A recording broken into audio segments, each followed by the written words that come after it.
El capítulo 7 de Apocalipsis, la verdad básica de este capítulo es el sellamiento del pueblo de Dios y la aparición de un grupo especial que será sellado en número 144.000 almas.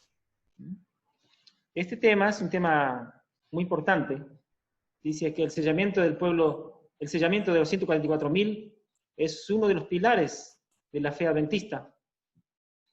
La obra del sellamiento, que está mencionada en el capítulo 7 de Apocalipsis, en realidad es la esencia del tercer mensaje angélico, que está en el capítulo 14, y que ya lo veremos más adelante en profundidad.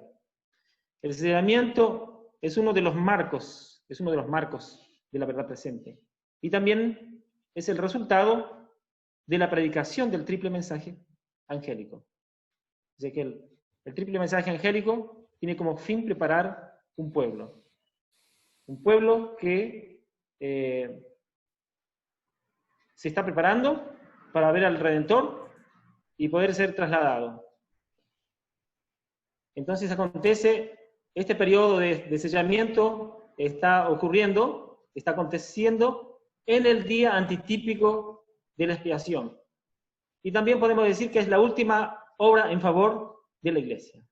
Es la última, el último esfuerzo que está haciendo Dios para dar una oportunidad a la humanidad que está viviendo en los últimos días de este sexto milenio, ¿no? Entonces, esta verdad, la verdad del sellamiento, es en realidad una verdad central, uno de los pilares, ¿no?, de la fe adventista. Si nosotros no creemos en la doctrina del sellamiento de los 144.000, entonces estamos echando por tierra uno de los pilares fundamentales de nuestra fe. Una verdad, un pilar que ha caracterizado al movimiento adventista desde sus inicios, desde sus comienzos, ¿no? La primera visión que la hermana Elena White tuvo, ya también aparecía este grupo, ¿no? Así que realmente es una verdad maravillosa y central y un pilar fuerte dentro del movimiento adventista. Entonces vamos a ir introduciéndonos en el tema, y lo primero que vamos a considerar es en qué tiempo o época se realiza esta obra. Ya que el capítulo 7, versículo 1, nos dice: y después de estas cosas, vi 4 ángeles en pie sobre los 4 ángulos de la tierra, deteniendo los 4 vientos de la tierra, para que no soplase viento sobre la tierra, ni sobre el mar, ni sobre ningún árbol. Entonces, las primeras frases de este versículo dice: y después de estas cosas. Cuando habla después de estas cosas, nos quiere situar en cuanto al tiempo, ¿no?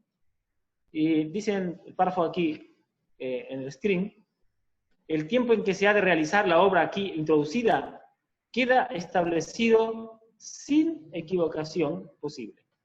El 6º capítulo se cierra con los acontecimientos del 6º sello, y el 7º sello no se menciona hasta que llegamos al principio de Apocalipsis 8.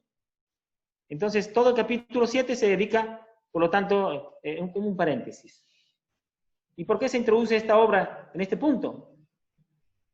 Y es evidente que es con el fin de presentar detalles adicionales concernientes al 6º sello. La expresión después de estas cosas no significa después del cumplimiento de todos los sucesos anteriormente descritos, sino que después de ser llevado el profeta en visión al final del 6º sello, para que el orden consecutivo de los sucesos predichos en Apocalipsis 6 no sea interrumpido. Su atención ha sido dirigida a los detalles mencionados en Apocalipsis 7 como cosas adicionales referentes a este sello. Entonces preguntamos: ¿entre qué sucesos de dicho sello se realiza esta obra? Entonces dice, debe realizarse antes que los cielos se aparten como un libro. Porque después de esto ya no hay tiempo para hacer una obra tal. Entonces, por lo tanto, debe realizarse después que hayan aparecido las señales en el sol, la luna, las estrellas. Porque estas señales ya han aparecido, pero esa obra del sellamiento todavía no se ha cumplido. Todavía. Ocurre, por lo tanto, entre los versículos 13 y 14 de Apocalipsis 6, y como ya se ha demostrado, este es precisamente el punto en que nos encontramos. Por lo tanto, la primera parte de Apocalipsis 7 se refiere a una obra cuya ejecución la podemos situar en nuestra época. Porque en realidad, en Apocalipsis 6, 12 y 13, nos habla de algunos eventos que ya están hacia atrás, ¿no? El primero, en 1755, fue el grande y terrible terremoto de Lisboa. Luego después, en el año 1780, en mayo, ¿qué pasó? Oscurecimiento del sol. Y luego a la noche salió la luna roja como sangre. En 1833 ocurrió la caída de las estrellas. Y entonces después el capítulo 1 comienza diciendo, después de estas cosas, ¿no? Después de estas cosas, ¿qué ocurre? Entonces, justamente el tema que vamos a considerar en esta noche es el sellamiento de un grupo especial. Entonces, consideramos que cuando Cristo entró en el lugar santísimo del santuario celestial para realizar la obra final de expiación, Él le encargó a sus siervos que hagan una obra especial, ¿no? Dar el último mensaje de misericordia al mundo.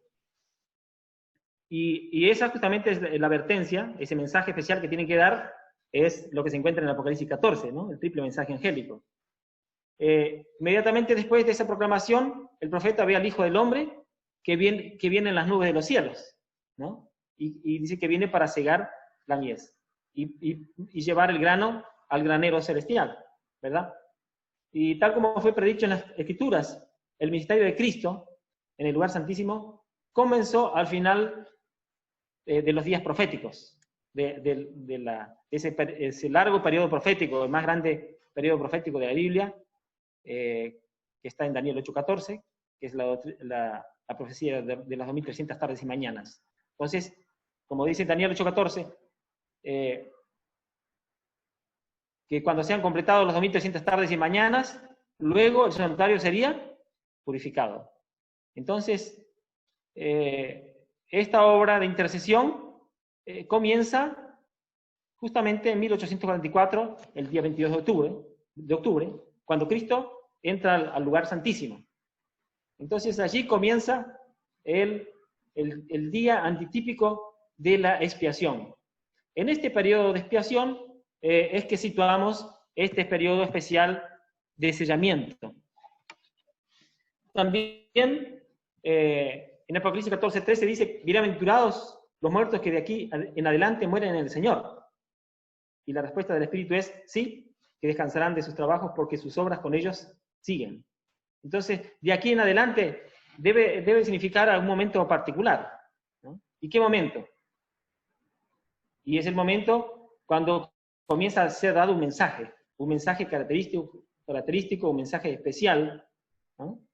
Un mensaje en que la humanidad tiene que definir su condición espiritual en base al conocimiento de un mensaje especial para este tiempo, que nosotros consideramos la verdad presente.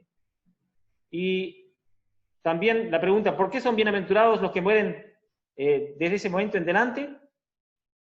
¿Por qué? Porque este pueblo, una de las maravillas o de las ventajas que tendrá es que serán librados de los momentos aflictivos que vivirá casi toda la humanidad, que son las plagas finales, ¿no? Las 7 copas de la ira de Dios. Ellos escaparán al tiempo del tiempo terrible del derramamiento de las copas de la ira de Dios.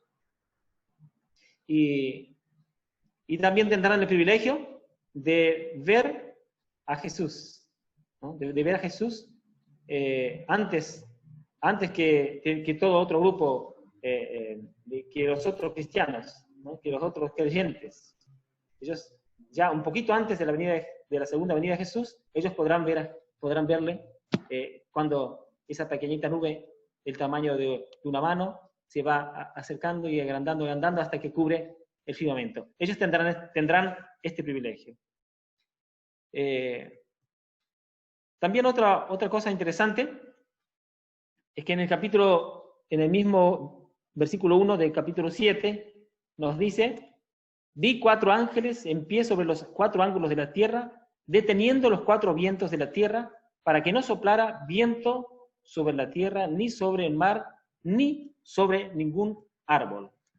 Entonces, nosotros aquí tenemos la aparición de otro dato que dice que hay 4 ángeles que están sobre los 4 ángulos de la tierra y están reteniendo los vientos. Entonces ahora vamos a ver un poquito qué significan esos vientos, ¿no? Pero empecemos considerando que si esos 4 ángeles que son mencionados allí son ángeles literales. Dice en el libro Maranata, página 264, que hay ángeles que rodean el mundo rechazando las pretensiones de supremacía que presenta Satanás, por causa de la vasta multitud de sus adherentes.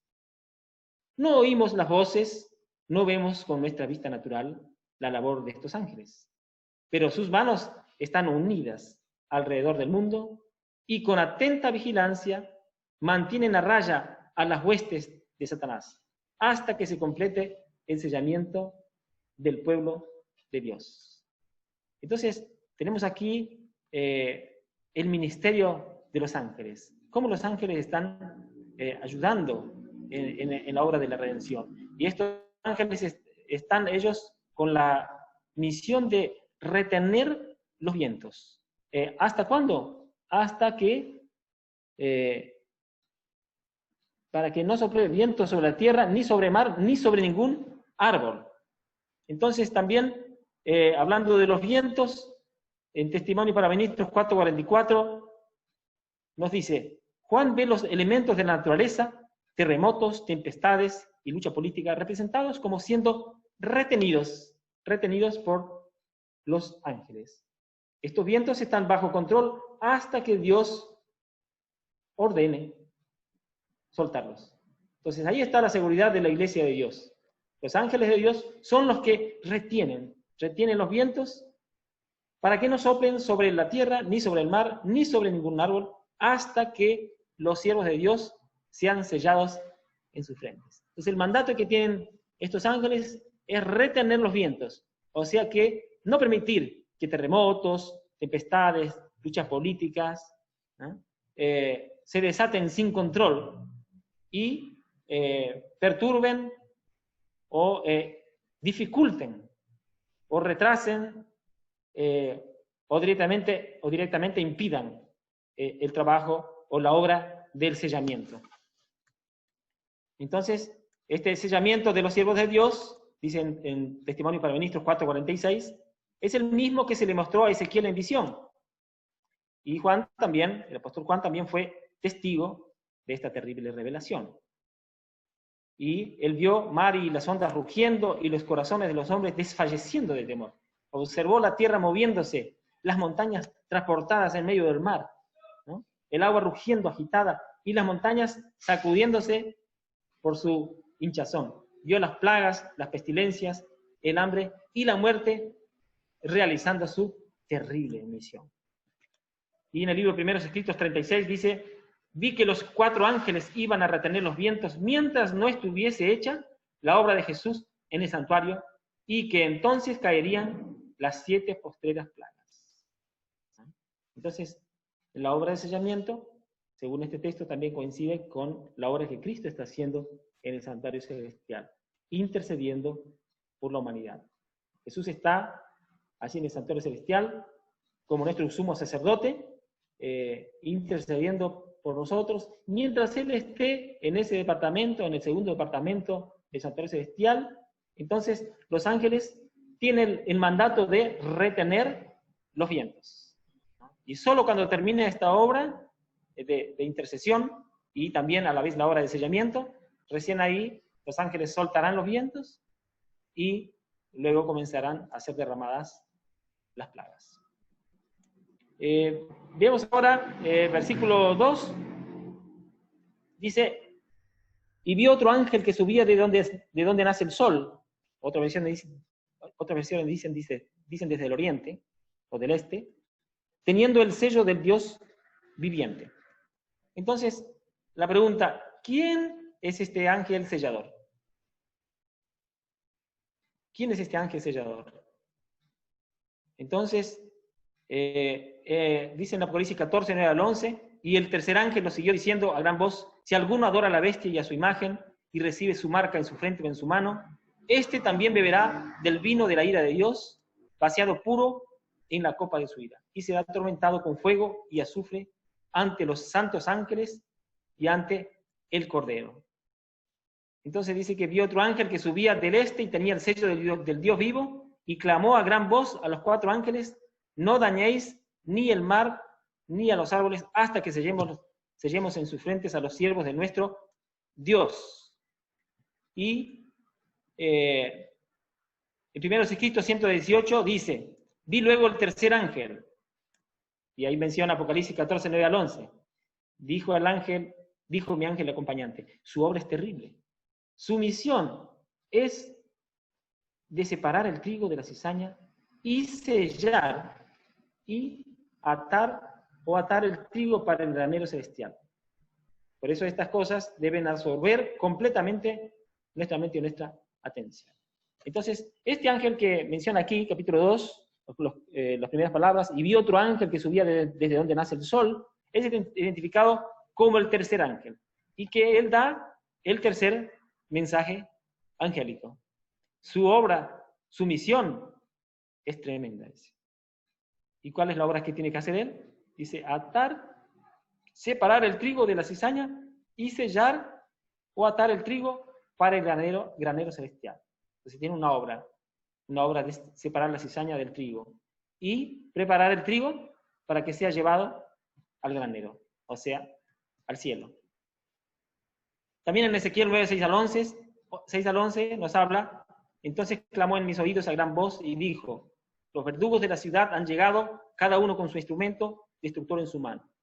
Y vi 6 hombres que venían por la puerta superior del norte. Cada uno traía en su mano su instrumento para destruir.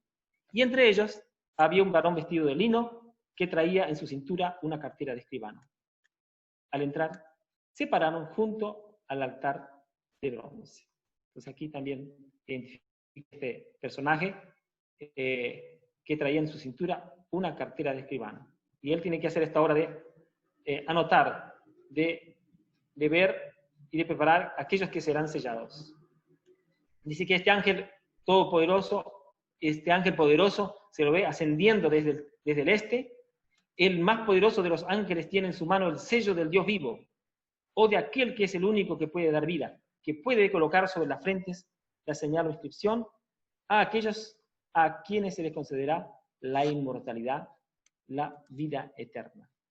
Entonces, este ángel tiene en sus manos el sello del Dios vivo. Y justamente el versículo 2 dice, teniendo el sello del Dios viviente, el sello del Dios vivo. Y dice que este ángel representa, y también además hay alguien que representa este tercer ángel. No solo el ángel realiza la obra, ¿no?, de sellamiento, sino también en primer mensaje secretos 85 nos dice que se me mostró también que el tercer ángel que proclama los mandamientos de Dios y la fe de Jesús representa a quienes reciben este mensaje y alzan la voz a fin de amonestar al mundo que guarde los mandamientos de la ley de Dios como la niña de sus ojos. Y que en respuesta a esta amonestación muchos abrazarían el sábado del Señor. Entonces, aquí también nos da que este trabajo de dar un mensaje al mundo es un trabajo de cada uno de nosotros, ¿no? Los que recibimos el mensaje y que luego también tenemos que difundir este mensaje. Esa es en realidad la obra especial que nos toca para ese tiempo. En verdad, ese es el gran propósito, con mayúsculas, el gran propósito con que Dios nos ha hecho conocer este maravilloso mensaje. Que luego nosotros podamos ser transmisores de este mensaje a otros. Hemos sido iluminados y ahora nosotros iluminamos a otros con esta maravillosa luz. A otra pregunta, ¿cuándo comenzó a volar este ángel? Historia de la Redención 403 nos dice, desde 1844, en cumplimiento de la profecía contenida en ese mensaje, la atención ha sido atraída al verdadero día de reposo y un número creciente está volviendo a la observancia del día santo de Dios. Entonces, la verdad acerca del Santo Sábado comenzó a ser predicada desde 1844 en delante. Y como vamos a ver a continuación, el ángel usa un sello, y es el sello del Dios vivo. Y ahora vamos a un poquito identificar qué es el sello del Dios vivo. ¿Qué es el sello del Dios vivo? Porque siempre, para que algo tenga validez, para que un documento o un evento importante tenga validez, tiene que ir refrendado por una autoridad. Por una autoridad. Y, por ejemplo, en tiempos del rey Asuero, cuando él presentó un edicto, él emitió un edicto, para que tuviese validez, dice que él lo selló con su anillo. Y en ese anillo justamente constaba, identificaba al rey como rey, no solo como rey, sino también de qué lugar, ¿no es cierto? Y también su propio nombre. Entonces, tres elementos importantes o tres características importantes tiene que tener un sello para que sea considerado como tal, ¿no? Entonces, el primero es el nombre, luego el título y el tercero, territorio o lugar de su jurisdicción, ¿no? Por ejemplo, aquí vamos a hablar de Argentina. Tenemos a un señor llamado Alberto Fernández, ese es su nombre. Su cargo, presidente. ¿De qué país? República Argentina. Y así los otros países. Chile, tenemos a Sebastián Piñera, ¿no es cierto?, presidente de Chile. Tenemos Perú, ahora no me acuerdo el nombre, y así, diferentes presidentes tienen su función y ellos cuando emiten un documento sellan, y sellan con el sello oficial. Y allí consta su nombre, su título y del territorio del cual ellos son presidentes. Entonces, ¿qué contiene los 10 mandamientos de Dios? ¿Qué es importante para nosotros? Y que da la autoridad, y que nos muestra la autoridad que tiene sobre nosotros. Entonces, los 10 mandamientos contienen uno de los 10 en que se encuentra justamente el sello de Dios. Otros mandamientos hablan también de Dios, mas el único que habla, el único que tiene estos 3 datos es justamente el cuarto mandamiento. Entonces, en el cuarto mandamiento nosotros encontramos el nombre, dice, yo soy Señor tu Dios, dice, creador, y también del cielo y de la tierra. Porque en 6 días, dice, hizo, ahí está, creador, ¿no? Jehová, ahí está el nombre. Y luego dice, cielos, tierra y mar y todo lo que hay en ellos. ¿Ah? Entonces, en el cuarto mandamiento se encuentra el sello de Dios, ¿no? Claramente expresado, ¿no? Allí encontramos, porque en 6 días hizo Jehová el cielo y la tierra, y el mar y todo lo que lo contiene, ¿no? Entonces, aquí claramente, como dice en Joyas 3:17, de los 10 mandamientos, solo el cuarto contiene el sello del gran legislador, creador del cielo y de la tierra. Los que obedecen este mandamiento toman sobre sí su nombre y son suyas todas las bendiciones que entraña. Ahora vamos a otra pregunta. ¿Es el sello de Dios visible? En un libro titulado Dios nos cuida, nos dice así: tan pronto como el pueblo de Dios se ha sellado en sus frentes, y la aclaración, no es un sello o marca que pueda verse, sino un afianzamiento en la verdad intelectual y espiritualmente, de modo que no pueden ser movidos. Tan pronto como el pueblo de Dios se ha sellado y preparado para el zarandeo, este vendrá. De hecho, ya ha comenzado, porque los juicios de Dios están sobre la tierra, para que sepamos que se avecina. Entonces, el sello de Dios no es una marca visible, sino que es un afianzamiento en la verdad. Es una convicción profunda, sincera, en la cual la persona es plantada y de la cual nadie lo podrá sacar. De hecho, sí, los ángeles sí, y Dios también ve esa marca y tienen esa convicción de que la persona ha sido sellada. Mas nosotros, como seres humanos, no podemos ver esa marca, o no podemos con toda seguridad decir si una persona está sellada o no, ¿no? Eso es algo que le compete a Dios, ¿no? Entonces, este sello no es algo visible. Y como resultado de la obra de sellamiento de Apocalipsis 7, lo dice profecía de Apocalipsis 116, cierta compañía queda sellada con el sello del Dios vivo, mientras que como resultado del mensaje del tercer ángel del Apocalipsis 14, una compañía de personas obedece a todos los mandamientos de Dios. ¿Ah?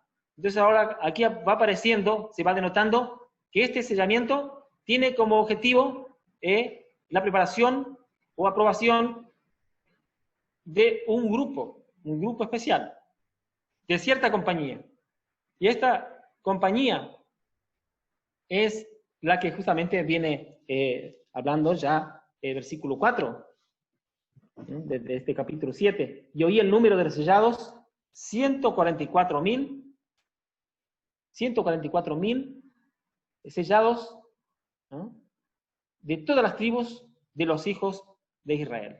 Y dice en este texto aquí que esta es la cuestión vital que entraña este mensaje. Es algo que se desprende del hecho de que la observancia de los mandamientos, inclusive el día del Señor, es lo que distingue a los siervos de Dios de aquellos que adoran a la bestia y reciben su marca. Entonces, lo que más se destaca de este pueblo es un pueblo que es obediente a los mandamientos de Dios, destacándose entre todos los mandamientos la guarda del sábado. De hecho, nosotros somos llamados adventistas del séptimo día. Y la palabra séptimo día es lo que más llama la atención, ¿no? Somos guardadores del sábado. Y vamos contra la corriente, ¿no? Porque 99% y más de las iglesias descansan otro día, ¿no? Sin embargo, el pueblo de Dios descansa el día que Dios instituyó. Entonces, ya se ha iniciado, dice, la reforma relativa a la cuestión del día de reposo, y en una forma segura, aunque en comparativo silencio, se va abriendo camino por la tierra, y está destinada a agitar todo país que recibe la luz del Evangelio, y producirá como resultado un pueblo preparado para la pronta venida del Salvador y sellado para su reino. Entonces, el sellamiento de los siervos de Dios por el ángel mencionado en el versículo 3 se produce en reconocimiento de su fidelidad en la observancia de la ley de Dios, quien se identifica por el cuarto mandamiento como creador de los cielos y de la tierra, y como aquel que ha establecido el cuarto mandamiento o el séptimo día en conmemoración a aquella obra. Entonces el sello del Dios vivo es el cuarto mandamiento indubitablemente.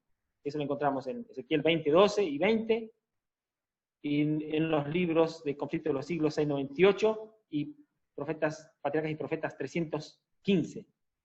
Entonces, recién leímos el versículo 4 del capítulo 7 que nos dice que el número de los señalados o sellados son 144.000 de todas las tribus de los hijos de Israel. Entonces aquí se presenta el número de los que han de ser sellados, 144.000.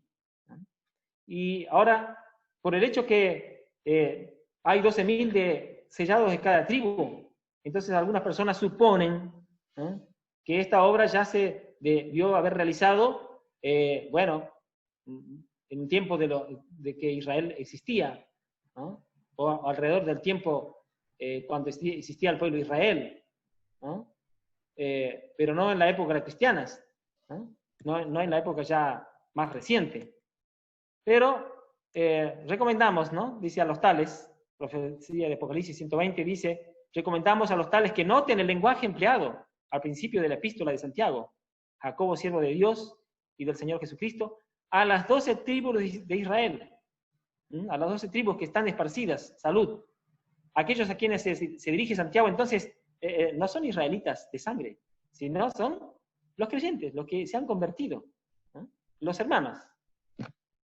Y en otro texto, el apóstol Pablo dice, no todos los que son de Israel son israelitas, y no solamente el judío el que lo es manifiestamente, sino el que lo es en lo interior. Y también cuando él habla a los Gálatas, en capítulo 3, versículo 7, nos habla, por tanto, sabed que los que son de fe, esos son hijos de Abraham. Los judíos se jactaban, nosotros somos hijos de Abraham.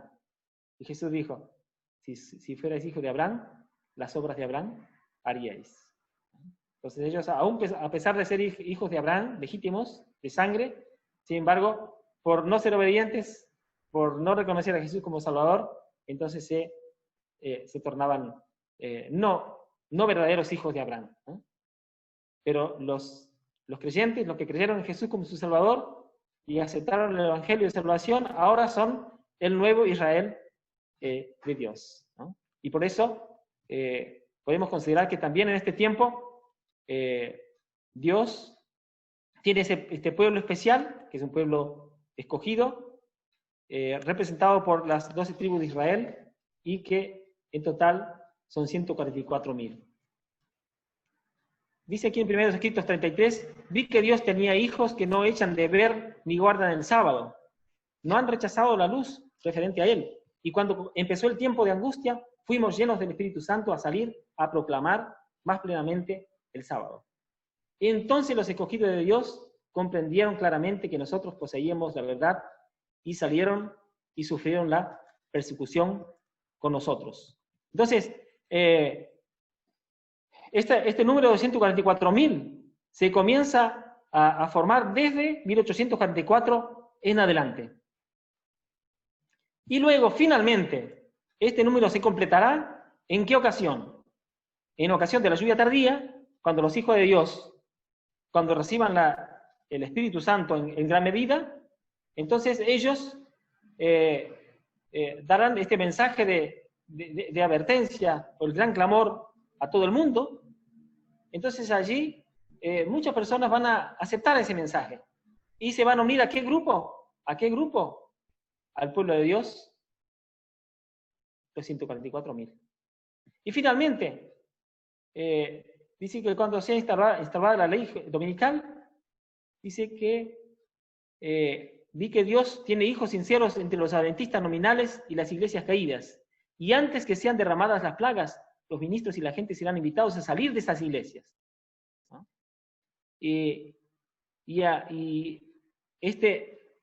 Como ellos se dan cuenta, ¿no?, que lo que se predicó ahora se está cumpliendo, dice que estas personas, dice que los que tengan corazón sincero dejarán esas iglesias caídas y se unirán al residuo. Entonces, estas serán las últimas personas que se van a ir agregando al grupo de los 144.000. Entonces vale decir que esta obra de sellamiento de los 144.000 ha comenzado en 1844 y se extenderá hasta el fin del tiempo de gracia.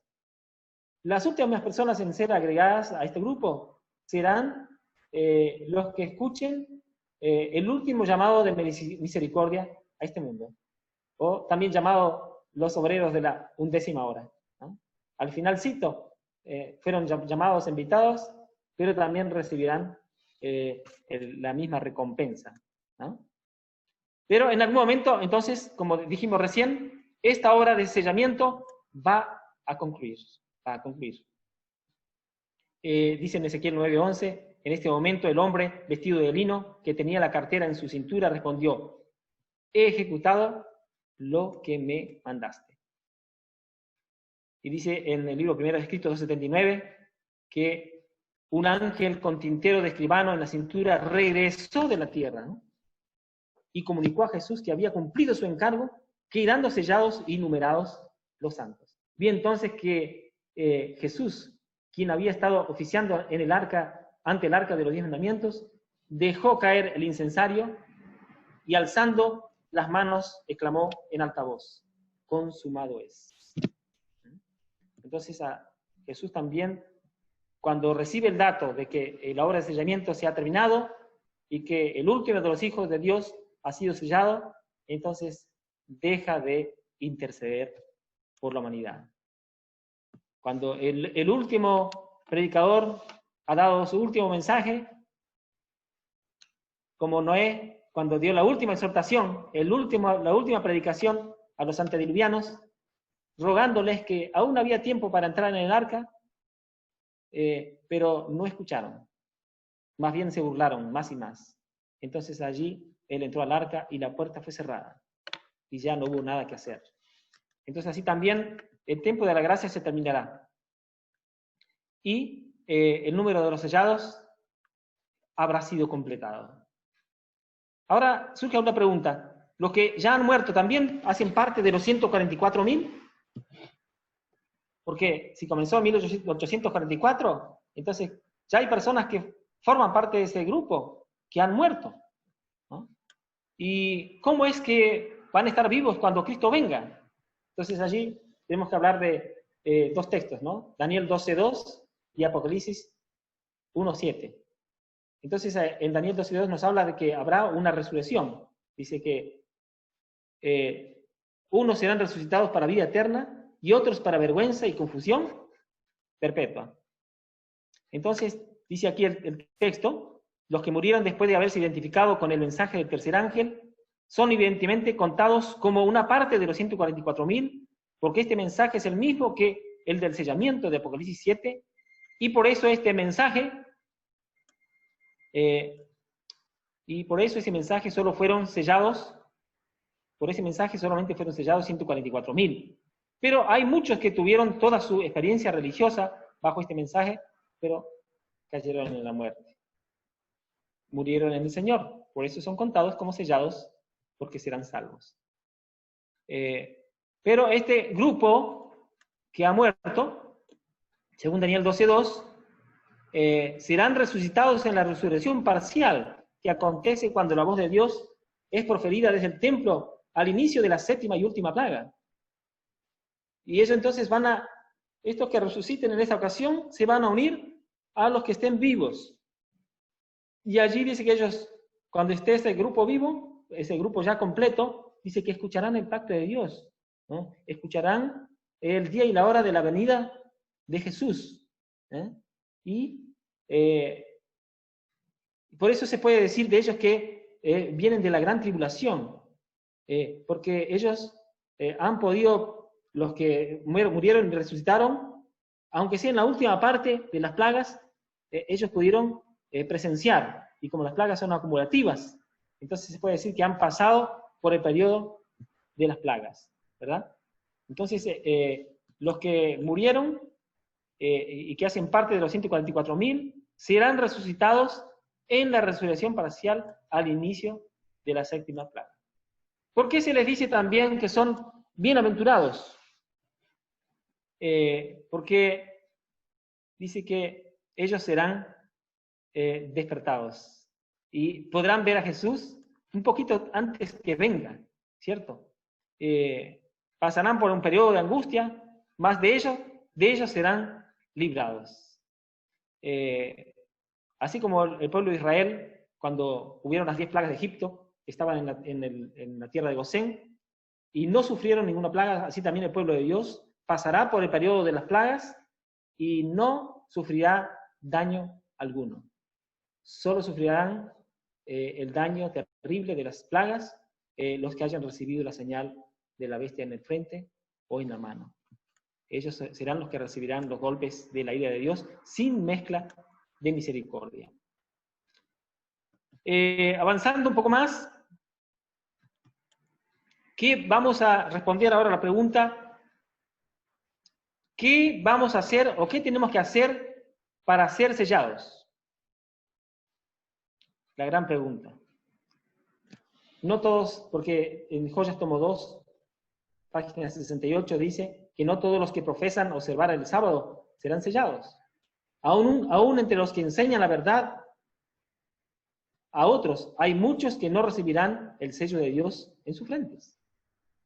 Tuvieron la luz de la verdad, conocieron la voluntad de su Maestro, comprendieron todo punto de nuestra fe, pero no hicieron las obras correspondientes. Entonces, esto es una triste realidad. Muchos habrán conocido el mensaje, habrán militado en las filas del Señor, en las filas de la iglesia de Dios, mas finalmente no serán sellados. Porque a pesar que conocían la fe, conocían y comprendían todo punto de la fe, sin embargo, no hicieron las obras correspondientes. Y sigue diciendo el texto que ninguno de nosotros recibirá jamás el sello de Dios mientras nuestros caracteres tengan una mancha.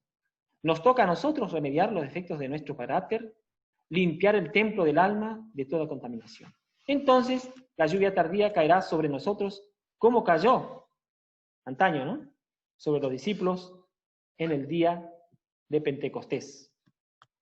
Entonces, el sello de Dios, del Dios vivo, solamente será colocado sobre los que sean semejantes a Cristo en carácter. Entonces, hay condiciones para ser sellado. Y la condición es que reflejemos el carácter de Cristo, que seamos obedientes a sus santos mandamientos y que también tengamos la convicción, tengamos una plena conciencia del trabajo, de la obra que Cristo está haciendo en el santuario celestial. Recordemos que al comienzo dijimos, ¿no?, que esta obra de sellamiento coincide con la obra que Cristo está haciendo en el santuario celestial, una obra de intercesión. ¿Y por quiénes intercede Jesús? ¿Sobre quiénes intercede? ¿A quiénes Él está representando? A todos aquellos que lo acepten como Salvador, como abogado. Todos aquellos que, como dice Hechos, arrepentidos y convertidos para que sean borrados vuestros pecados, para que vengan de la presencia de Dios tiempos de refrigerio. Entonces, si nosotros nos arrepentimos y nos convertimos de nuestros pecados, entonces estamos, en otras palabras, aceptando a Jesús como nuestro abogado, como nuestro intercesor. Y Jesús, en el santuario celestial, dice que muestra sus manos heridas, ¿no?, muestra sus manos heridas ante el Padre, que es el juez. Entonces dice que Él nos defiende y dice: mi sangre, Padre, mi sangre, mi sangre. Entonces dice que Jesús no niega que ellos son pecadores, no niega que han pecado, pero muestra al juez su arrepentimiento y su fe, ¿no? Entonces, si en esta obra de juicio también al pasar nuestros nombres en el juicio investigador, cuando es pasado en revista nuestro nombre y se ve la gran lista de pecados que tenemos, si al lado de cada pecado cometido aparece inscrita la palabra perdón, entonces finalmente todos nuestros pecados serán borrados, ¿no? Entonces allí finalmente los pecados serán limpiados del libro del pecado. Y nuestro nombre permanecerá en el libro de la vida. Y en base a lo que está escrito en el libro de memoria, será nuestra recompensa. Entonces dice, los que reciban el sello del Dios vivo y sean protegidos en el tiempo de angustia, deben reflejar plenamente la imagen de Jesús. Entonces eso es lo que tenemos que orar cada día. Señor, ayúdame a reflejar tu santo y buen carácter. Orar cada día, ¿no? Señor, limpia mi corazón. Cantar, como dice aquel himno, pon tu espíritu en mi alma, hazme lo que ser debiera, hazme puro en todo, libre de pecado, pon tu espíritu en mí. Entonces cada día tenemos que rogar que el Señor haga su obra en nosotros, nos limpie de todo pecado y nos consagremos para hacer la obra de Dios. Porque el sello de Dios nunca será puesto en la frente de un hombre o una mujer que sean impuros. Nunca será puesto sobre la frente de seres humanos ambiciosos y amadores del mundo. Nunca será puesto sobre la frente de hombres y mujeres de corazón falso o engañoso. Todos los que reciban el sello deberán estar sin mancha delante de Dios y ser candidatos para el cielo. Entonces es una obra muy solemne. Estamos en un tiempo muy solemne, en el tiempo de expiación, en el día antitípico de la expiación. Entonces ahora es el tiempo de afligir nuestras almas para poder comprender claramente nuestra condición, comprender nuestra pecaminosidad, y si alguno hubiera pecado, dice el apóstol, abogado tenemos para con el Padre, a Jesucristo, el justo. Y Él es la propiciación por nuestros pecados, y no solo por los nuestros, sino también por los de todo el mundo. Entonces ahora tenemos aquí en este gráfico el sellamiento de los 144.000. Entonces en la segunda barra, ustedes pueden notar que aparece el número 1844. Entonces, el sellamiento de los 144.000 comienza en 1844 y se extiende ¿hasta dónde? Dice la sigla TG, o sea, hasta el término de la gracia. En ese periodo es el periodo en que el pueblo de Dios, el Israel de Dios, será sellado. Entonces allí tenemos un pueblo o un grupo de los que serán salvados. Porque también sabemos que existe otro grupo. Existe otro grupo, que es la gran multitud. Y la gran multitud, ellos comienzan, el caso de ellos, para vida eterna, que ya ha sido juzgada, ¿no? Está siendo juzgada todavía, desde el Edén, el primero que descansó, que fue Abel, en adelante, y se extenderá hasta que termine, hasta que la ley dominical sea proferida. Entonces hay un primer tiempo de gracia que se termina para aquellos que rechazan el mensaje. Hasta ahí es el número de la gran multitud. Hasta ahí es cuando ellos son considerados. Porque después, en el último llamado de misericordia al mundo, entonces, los que escuchen el mensaje, ellos, los últimos que escuchen el mensaje de misericordia, van a escuchar el triple mensaje angélico. Entonces ellos pasan a formar los 144.000. O se salvan en el grupo de los 144.000, o si no se pierden. Ya no habrá personas que se salven o que se conviertan en esa ocasión, que pasen a integrar la gran multitud, sino que al final del tiempo, cuando el Espíritu Santo sea derramado, la venda de los ojos de las personas será quitada, y todos van a ver con claridad, van a comprender con claridad el mensaje, con claridad meridiana, como se dice. Entonces allí ellos van a comprender la ley de Dios, el santo día que es el sábado, y ellos conscientemente van a aceptar el día del Señor o la señal de la bestia y el día de reposo espurio. Entonces, podemos decir que la gran multitud se extiende desde el Edén hasta cuando se decrete la ley dominical.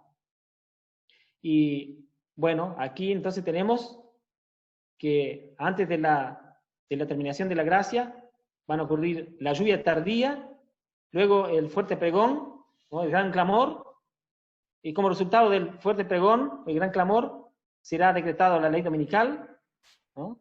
A nivel mundial, ¿no? Y allí, como resultado, ya se termina el tiempo de gracia, porque allí las personas tendrán que decidir a favor e en contra de la verdad. Y una vez que se termina el tiempo de la gracia, entonces se comienzan a ser derramadas las 7 plagas. La primera, la segunda, la tercera, son acumulativas, ¿no? Y allí tenemos al inicio de la 7ª plaga, la resurrección parcial, y luego, cuando sea terminada la 7ª plaga, entonces Jesús regresará por segunda vez, ¿no? Así que, queridos hermanos, este mensaje del sellamiento es maravilloso, y es un mensaje que nosotros tenemos que procurar entender, ¿no? Porque todos aquellos que comprenden el triple mensaje angélico son salvos en ese grupo. No nos podemos salvar en nuestro grupo. Si tenemos toda la luz para este tiempo, el mensaje de los 3 ángeles, la ley de Dios, ese mensaje para este tiempo, entonces somos salvados dentro de ese grupo de los 144.000. ¿No? No nos podemos salvar en la gran multitud conociendo el mensaje completo para este tiempo. Y el texto final, que se encuentra en Meditación Matinal 77, dice: esforcémonos con todo el poder que Dios nos ha dado para estar entre los 144.000, o sea, siendo parte de ese pueblo. Ese debe ser nuestro deseo y nuestra oración. Así que Dios nos ayude a estar en ese grupo, en ese maravilloso grupo. Luchemos con todo el poder que Dios nos da para estar dentro de ese grupo. Ese es mi deseo y oración para mí y para cada uno de los que ha escuchado este mensaje en esta noche. Amén.